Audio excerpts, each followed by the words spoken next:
All right, ladies and gentlemen, welcome back to the channel. The Toronto Raptors have won 10 out of their last 12 games, and they are currently still the 6th seed.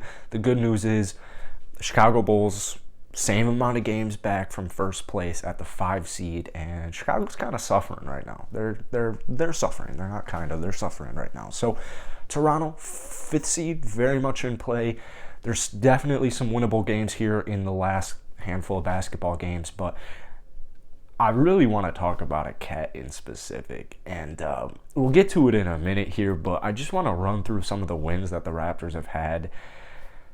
Suns, Celtics, Sixers, Nuggets, Timberwolves.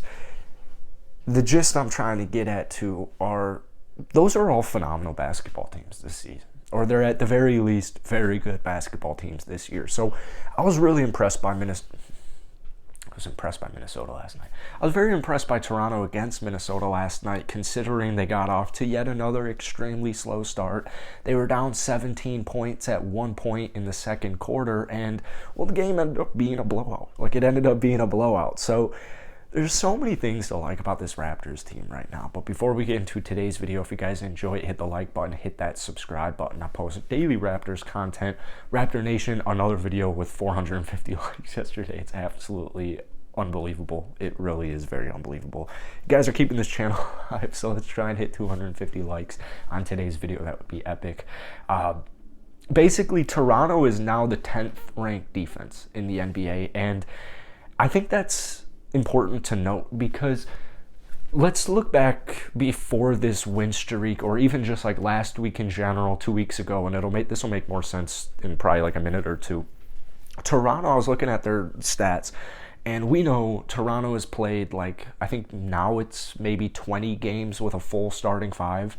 I don't even know how many games they've played as a full starting unit. I would imagine a handful. But anyways, this team was ranked, I can't remember exactly, but it was they were pretty much middle of the pack in the NBA, somewhere around 15th in both offense and defense, just a handful of weeks ago, even at some point early on last week. And now they're the 10th most ranked defense. And I think a huge reason on this is OG Anunoby, and that's actually who today's video is about. That's their secret weapon, is OG Anunoby. I think it's really important to note this.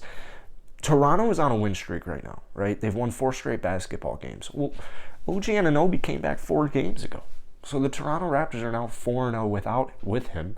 And I look back to early on in the season when Toronto was going on that 7-game win streak, 8-game win streak, and they had, for the most part, a pretty healthy basketball squad. Well, whether or not you think Toronto's going to make the finals or could make a finals run, or whether you think they'll get bounced in the first round, I think everyone can pretty much agree at this point, you have to fear, or at the very most, you have to respect a fully healthy Toronto Raptors basketball squad. And OG Anunoby really is just, to me, the icing on the cake, because, the last couple of weeks without OG, the Raptors have gotten by, but I feel like you really saw how much he impacted the game when he was gone, and now that he's back, it kind of all has come full circle, if that makes sense. So OG, in the last 4 games since returning from an injury where he missed a fat chunk of time, I was not expecting this efficiency.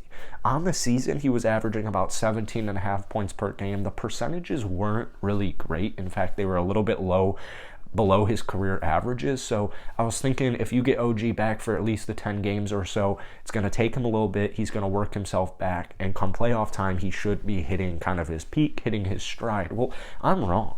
I was just blatantly wrong. OG came back from injury and is playing even more efficient than he's ever been in his entire NBA career. When you look at the grand scope of things, OG, what is he, 24 years old? It's absolutely ridiculous. But let's look at his stats from the last 4 games since returning. So 16.5 points per game, which is just one below his season average. And keep in mind, good amount of these Raps games have been kind of blowouty, like yesterday, kind of blowouty. 4.5 rebounds, 2.5 assists. Those are, perfectly fine numbers. I'm not really looking too much into it.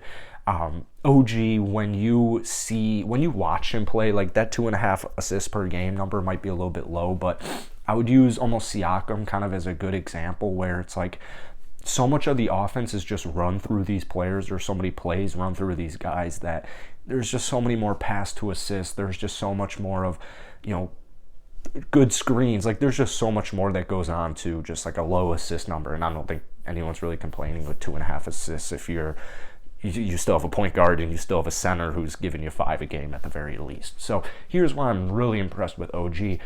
Not only is he a plus 61 when playing, but his percentages are scary, dude. 56% from the field and then 59.1% from downtown. So efficiency monster. And we really saw him come alive last night. He had just an all-around really good basketball game. He had a really solid first half.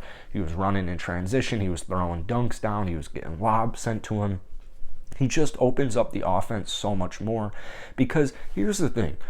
Freddie right now is a little injured, and he's giving you everything he has, but you can tell that knee's having a hindrance on him. Maybe he doesn't have as quick of a first step, whatever the case may be. Freddie's offense right now is going a little bit on the downhill side because of this injury. So you have Siakam, and there's going to be nights where, like last night, where your 2 stars on offense, Pascal Siakam, who's averaging 24 on the season, and Freddie, like, that's a huge chunk of offense. So if both of those cats are struggling, the good news is they're such good basketball players that they're going to do everything else that they have to do in order to help you win the basketball game. Play hard on defense. We saw Freddie with all his steals last night. Create more opportunities for all your teammates, as we saw Siakam in his triple-double last night with a career-high 13 assists.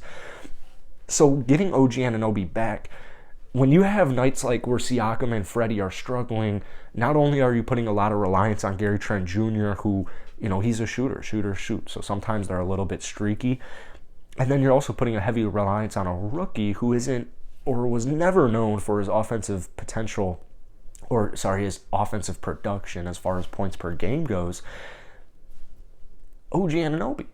So now, not only with the return of OG Anunoby are you have another option when your top 2 scorers are struggling, but it just adds a whole nother dimension to it. It adds a whole nother threat. Say 2 players, say Gary Trent Jr. and Siakam are struggling. Well, Scotty Barnes, OG Anunoby, Freddie, these guys are going to step up when they need to step, or they're just going to step up in general. And sometimes it's at the perfect time when they need to step up.